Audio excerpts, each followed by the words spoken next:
अमरावती जिल्ह्यात 8 मतदारसंघात विधानसभेची निवडणूक होऊ घातली आहे। जिल्ह्यातील अचलपूर मतदारसंघात सर्वांचे लक्ष लागले असून येथे माजी मंत्री बच्चू उर्फ ओमप्रकाश कडू, काँग्रेस पक्षाचे बबलू देशमुख हे निवडणूक प्रमुख उमेदवार रिंगणात आहे। तर सतीश उत्तमराव इंगोले यांनी या मतदारसंघात आपली उमेदवारी दाखल केली असून त्यांना रिपब्लिकन सेना आनंदराज आंबेडकर यांची व रिपब्लिकन पार्टी ऑफ इंडिया, संयुक्त Republican Aghadi, Republican party of India, Khobragade गट, भारतीय दलित पॅंथरद्वारा पुरस्कृत तसेच मेळघाट यांच्या विद्रोही विचार मंच, जयेश संघटना समर्पित आंबेडकर अनुयायी यांच्या वतीने त्यांची ही उमेदवारी अचलपूर मतदारसंघात निर्णायक असल्याचं मतदारांच्या चर्चेवरून अचलपूर मतदारसंघाचा कानोसा घेतला असता चर्चेदरम्यान ही माहिती मिळाली आहे। उमेदवार सतीश उत्तमराव इंगोले यांनी जनमत लाईव्हला विशेष मुलाखतीमध्ये सांगितलं, मतदारसंघाच्या विकासात्मक धोरण व समस्या या संदर्भात माहिती देताना मतदारसंघात असलेल्या प्रश्न गंभीर असल्याचं मत त्यांनी यावेळी व्यक्त केलं। शेतकऱ्यांना रात्रीचा वीज पुरवठा केला जातो, त्यामुळे अनेक सरपटणारे प्राणी व हिंसक प्राणी यामुळे शेतकरी शेतात जाऊ शकत नाही। शेतकऱ्यांना रात्रीऐवजी दिवसाची वीज देण्यात यावी अशी मागणी त्यांनी यावेळी केलेली आहे। जिल्ह्यातील 8 मतदारसंघात विधानसभेची निवडणूक होऊ घातली आहे आणि अचलपूर मतदारसंघामध्ये महत्त्वाकांक्षी एक निवडणूक पाहिली जात आहे। कॅबिनेट मंत्री बच्चू कडू इथे उभे आहे, बबलू देशमुख काँग्रेसचे उभे आहे आणि सतीश दादा इंगोले हे सुद्धा इथे आपली उमेदवारी लढवत आहे आणि एक मोठा मतदारसंघ आहे। अनेक योजना संदर्भातला मतदारसंघ राज्यात गाजलेला आहे। अचलपूर जिल्हा व्हावा याकरता हे झालेलं आहे। आता सतीशराव इंगोले यांनी मतदारसंघात शेतकऱ्यांसंदर्भातले विषय मांडले आहे। शेतकऱ्यांना दुपारची वीज हवी आहे, शैक्षणिक प्रश्नासंदर्भात ते बोलत आहे। असं अनेक आवाज उठवताना आपली निवडणुकी त्यांनी आता समोर केली आहे। त्यांना सपोर्टही तिथलाच रिपब्लिकन पार्टी सुद्धा किंवा इतर समाजाला सुद्धा मोठ्या प्रमाणात सध्या भेटत आहे। त्या संदर्भात आपल्यासोबत ते बोलणार आहे। नमस्कार, काय आपली उमेदवारी असेल ना, कशासाठी आपली मतदारसंघात आपण उमेदवारी घोषित केलेली आहे? सर्वप्रथम सर्व माझ्या मतदार बंधू आणि भगिनींना सप्रेम जय भीम, जय ज्योती, जय शाहू, जय शिवराय, जय अण्णाभाऊ साठे, जय क्रांतीवीर बिरसा मुंडा। मित्रांनो, मी तुमच्या समक्ष येत आहे जनमत टीव्हीच्या माध्यमातून।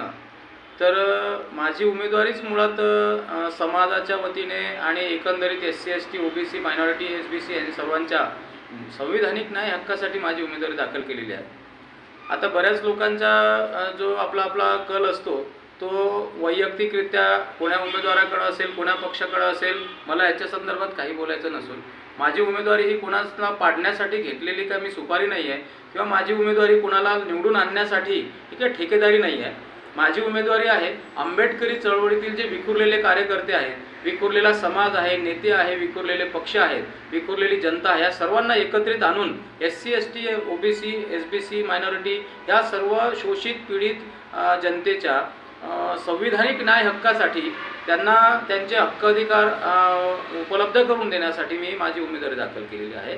त्यामुळं माझा लढा हा भ्रष्ट सरकारच्या असेल किंवा जातीवादी सरकारांच्या विरोधात माझा लढा आहे आणि ह्या संदर्भातच मी जनतेच्या वतीने माझी उमेदवारी मी दाखल केली। मतदारसंघात सतत बच्चू कडू हे उमेदवार निवडून येत आहे, याला एक आव्हानात्मक उमेदवारी म्हणून आपण पाहत असाल किंवा अनेक काच बच्चू कडू येत आहे या मतदारसंघात आव्हानात्मक उमेदवारी आहे। एकीकडे बबलू देशमुख उमेदवार आहे, त्यांच्याकडे पाहताना काय हे असेल? बघा कसं आहे की कुठल्याही वैयक्तिक नेत्याच्या विरोधात मी आधीच बोललेलो आहे की कोणाच्या कॉम्पिटिशनमध्ये माझी उमेदवारी नाही आहे। मी माझा वैचारिक लढा लढतोय आणि गेल्या 29 वर्षापासून जिल्ह्यात मी सामाजिक चळवळ, धार्मिक चळवळ आणि आंबेडकरी विचारधारेने माझं मार्गक्रमण करतो।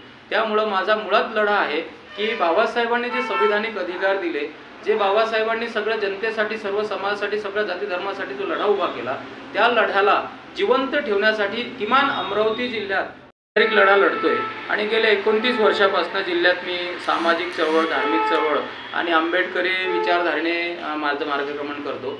त्यामुळं माझा मुळात लढा आहे की बाबासाहेबांनी जे संविधानिक अधिकार दिले, जे बाबासाहेबांनी सगळ्या जनतेसाठी, सर्व समाजासाठी, सगळ्या जाती धर्मासाठी जो लढा उभा केला, त्या लढ्याला जिवंत ठेवण्यासाठी किमान अमरावती जिल्ह्यात जी संपत चाललेली आंबेडकरी चळवळ आहे तिला जिवंत ठेवण्यासाठी मी माझा लढा लढतोय आणि माझी उमेदवारी सुद्धा त्याच्यासाठीच आहे। त्यामुळं जे प्रस्थापित आमदार असतील किंवा प्रस्थापित राज्यकर्ते असतील, ह्या प्रस्थापित लोकांनी त्यांच्या पद्धतीने काय केलं मला याच्याशी घेणं देणं नाही आहे, पण एवढ्या वर्षात आमचा अचलपूर मतदारसंघ हा अमरावती जिल्ह्यात सर्वात मोठा मतदारसंघ आहे, पण तरीसुद्धा बऱ्याच गोष्टी अशा आहेत की ज्या आतापर्यंत जो सर्वांगीण विकास व्हायला पाहिजे तो अजूनपर्यंत झालेला नाही आहे. आणि आमदारकी किंवा खासदारकी हे काय गरिबी हटाव कार्यक्रम नाही आहे. आमच्या हक्कासाठी, न्याय हक्कासाठी, संविधानिक हक्कासाठी जो संविधानिक जे पद आपण म्हणू त्याला, ते आमदार आणि खासदार तिथे आमच्या न्याय हक्कासाठी लढले पाहिजे आणि ते लढावे. त्याच्यामुळं आम्ही आमचे हा लढे जिवंत ठेवतो. काय पाठिंबा असं आपल्याला जो आता आनंदरावजी आंबेडकर असू द्या किंवा रिपब्लिकन पार्टी ऑफ इंडिया असू द्या, अनेक पक्षाचा आपल्याला पाठिंबा आहे पुरस्कृत उमेदवार आहे, याबद्दल काय बोला? आदरणीय आनंदरावजी आंबेडकर साहेब हे समाजासाठी लढत राहतात सदैव आणि एक हिंदू मिलसाठी त्यांनी मोठा संघर्ष केलेला आहे, मोठं आंदोलन केलेलं आहे आणि रिपब्लिकन पक्षाने मला त्यांच्या रिपब्लिकन सेनेने पुरस्कृत केलेला आहे. सोबतच रिपब्लिकन पार्टी ऑफ इंडिया 1956 आदरणीय राजरत्न आंबेडकर साहेब हे सुद्धा धार्मिक लढ्यापासून तर सामाजिक लढ्यापर्यंत अग्रेसर आहेत आणि त्यांनीसुद्धा मला पाठिंबा घोषित केलेला आहे. आणि त्यांनी आश्वासने दिलं की जेव्हा मला तुम्हाला गरज असेल तेव्हा माझ्या सभेसाठी ते येतील, आनंदराज आंबेडकर साहेब आणि राजरत्न आंबेडकर साहेब. सोबतच संयुक्त रिपब्लिकन आघाडी, भारतीय दलित पॅंथर, मेळघाट योद्धा, जयस संघटना, विद्रोही विचार मंच ह्या सगळ्या सामाजिक संघटनासुद्धा माझ्या पाठीशी भरभक्कमपणे उभ्या आहेत. आणि त्यामुळे सगळ्या समाजातून माझा जो वाढता जो प्रचार होतोय आणि मला जो प्रतिसाद मिळतोय वाढता, त्यामुळं मला असं वाटतं की मी विजयाच्या निकट पोहोचायला मला वेळ लागणार नाही. आपल्यासोबत जोडले होते सतीशजी इंगोले, जे अचलपूर मतदारसंघात उमेदवार आहे आणि मोठ्या प्रमाणात त्यांना रिपाईचा असू द्या किंवा आंबेडकर चळवळीचा पाठिंबा मिळत आहे आणि एक प्रकारे त्यांनी चळवळ मतदारसंघात उभी केली. सोयाबीनचे भाव, कपाशीचे भाव पूर्णतः पडले असून शेतकऱ्यावर आत्महत्येचं संकट आलं आहे.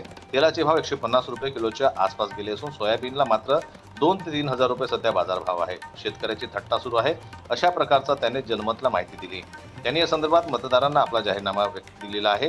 त्यांनी आवाहन केलेलं असून या प्रश्नाबद्दल विरोधी उमेदवार किंवा विद्यमान लोकप्रतिनिधींनी काय केलं याचं उत्तर द्यावं असंही त्यांनी म्हटलं आहे. माजी उमेदवार हे विकासासाठी, शेतकरी शेतमजुरांसाठी असल्याचेही त्यांनी म्हटले आहे. जनमत लाईव्ह न्यूज करता राजेश्वर गोरमाडे यांची रिपोर्ट, अमरावतीहून.